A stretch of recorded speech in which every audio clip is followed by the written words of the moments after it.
નમસ્કાર મારા વાલા દર્શક મિત્રો, દેશ વિદેશમાં રહેતા મારા દરેક દર્શક મિત્રોને હર હર મહાદેવ અને જય સ્વામિનારાયણ. મિત્રો, આજે હું તમને 4 વિટામિનના વિશે વાત કરવાનો છું જે ચેતાતંતુની કમજોરીને દૂર કરે છે અને તમારી બોડીને મજબૂત બનાવવા માટે અને વધારે એનર્જેટિક બનાવવા માટે મદદ કરે છે. મિત્રો, વિચારો કે તમારો સ્માર્ટફોન અથવા લેપટોપ વારંવાર હેંગ થવા લાગે અથવા સ્લો ચાલવા લાગે અથવા બિલકુલ ન ચાલે તો કેટલી બધી સમસ્યા થાય છે. બસ મિત્રો, એવી જ રીતે તમારી ચેતાતંત્ર બરાબર કામ ન કરે તો આપણા શરીરની બધી જ સિસ્ટમ પર એની ખરાબ અસર પડી શકે છે. મિત્રો, આજના વિડીયોમાં હું તમને 4 વિટામિન વિશે વિગતવાર વાત કરવાનો છું જે આપણી ચેતાતંતુને હેલ્ધી અને એકદમ સ્ટ્રોંગ રાખે છે. મિત્રો, પહેલાં આપણે એ જાણવું જરૂરી છે કે ચેતાતંતુની કમજોરી શું હોય છે અને આ આપણા જીવનમાં કેવી રીતે નુકસાન કરી શકે છે. મિત્રો, તમે વિચારો કે તમે કોમ્પ્યુટર ઉપર કામ કરો છો અને તમારી ટાઈપ કરવાની તમને જરૂર છે અને ટાઈપ કરતી વખતે તમારી આંગળીઓ બરાબર કામ કરતી નથી અને ટાઈપ કરવામાં તમને ઘણી બધી મુશ્કેલી પડે છે.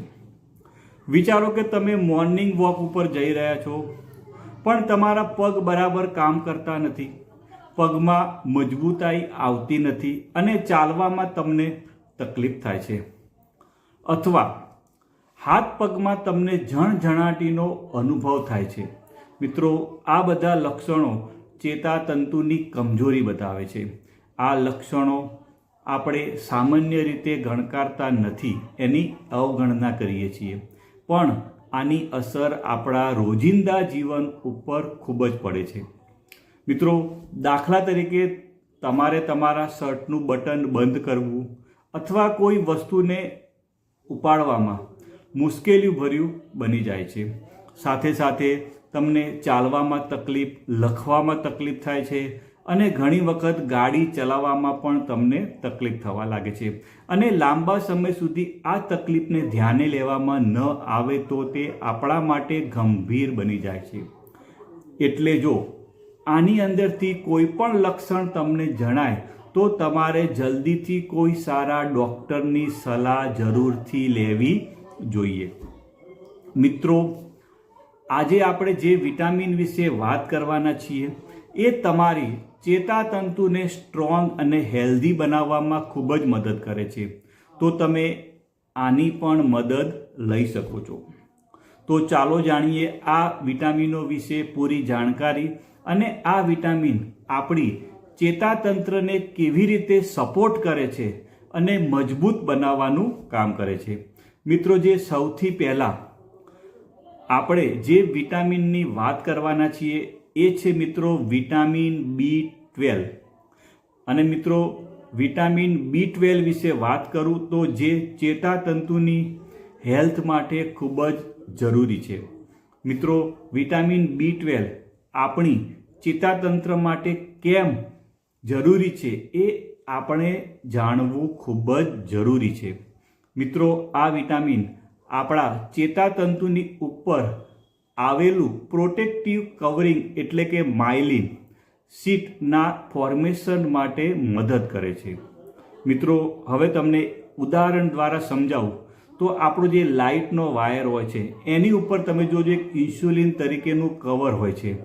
એવી જ રીતે મિત્રો, ચેતાતંતુની ઉપર માયલિન શીથનું પ્રોટેક્ટિવ કવર હોય છે જે અલગ અલગ પ્રકારની પ્રોબ્લેમથી આને સેફ રાખે છે. મિત્રો, વિટામિન B12ની ઉણપથી તમને લોહીની ઉણપ, સ્નાયુની કમજોરી, ચેતાતંતુને નુકસાન, યાદશક્તિની કમજોરી તથા મૂડ ઇસ્યુ વગેરે જેવા પ્રોબ્લેમ થઈ શકતા હોય છે. મિત્રો, વિટામિન B12ના પ્રાપ્તિ સ્થાન વિશે આપણે જો વાત કરીએ તો તે કુદરતી રીતે એનિમલ બેઝ પ્રોડક્ટમાંથી મળે છે. એટલે કે જે લોકો શાકાહારી છે એવા લોકોમાં વિટામિન B12ની ઉણપ વધારે જોવા મળે છે અને આવા લોકોએ વિટામિન B12ના સપ્લિમેન્ટ લેવા ખૂબ જ જરૂરી બને છે.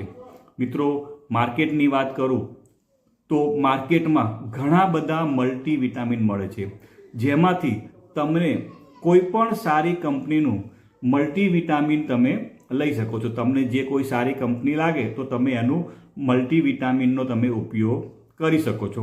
જો તમે મારી પાસેથી જાણવા માગો છો તો હું તમને ફાઇટિકા વિટા 365 ટેબ્લેટ વિશે ભલામણ કરીશ.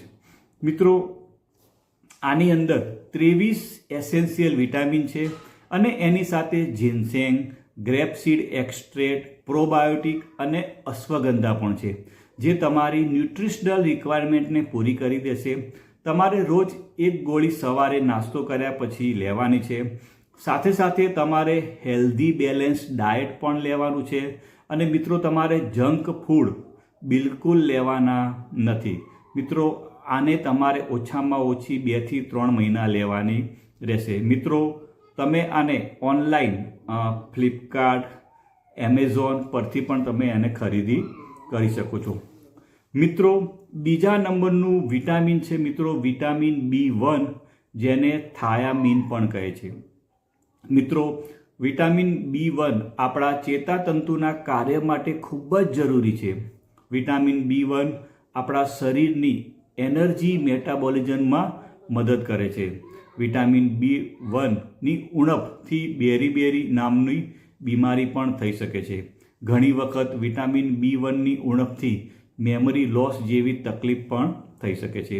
મિત્રો, વિટામિન B1ના કુદરતી પ્રાપ્તિ સ્થાનો વિશે જો આપણે વાત કરીએ તો ડ્રાય ફ્રૂટ્સ છે, પાલક છે, લીલા વટાણા છે, ફોર્ટિફાઈડ બ્રેડ છે, સનફ્લાવર સીડ, અળસી, બ્રાઉન રાઈસ, હોલ ગ્રેઇન વગેરેમાંથી તમને વિટામિન B1 મળી રહેશે.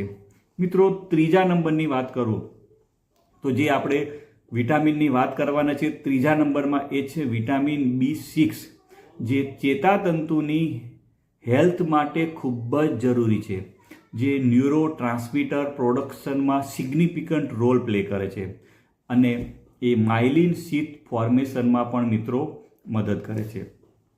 મિત્રો, વિટામિન B6 ચેતાતંતુની કોમ્યુનિકેશન સિસ્ટમ માટે ખૂબ જ જરૂરી છે અને વિટામિન B6ના પ્રાપ્તિ સ્થાનો વિશે જો આપણે વાત કરીએ તો તમને કેળા, ખજૂર, અંજીર, દ્રાક્ષ, જેકફ્રૂટ, લીંબુ, પોટેટો એટલે કે બટાકા વગેરેમાંથી તમને મળી જાય છે.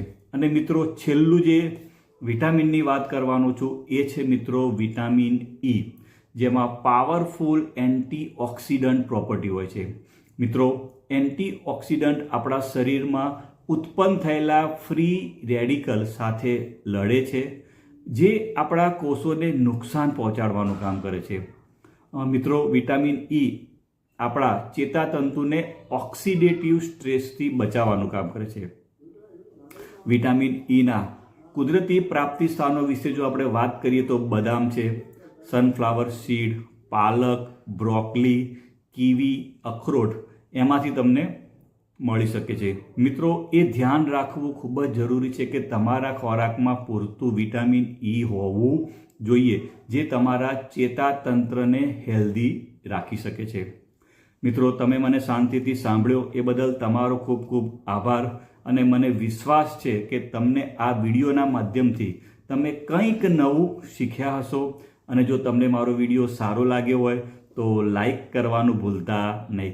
આવજો મિત્રો. Bye bye.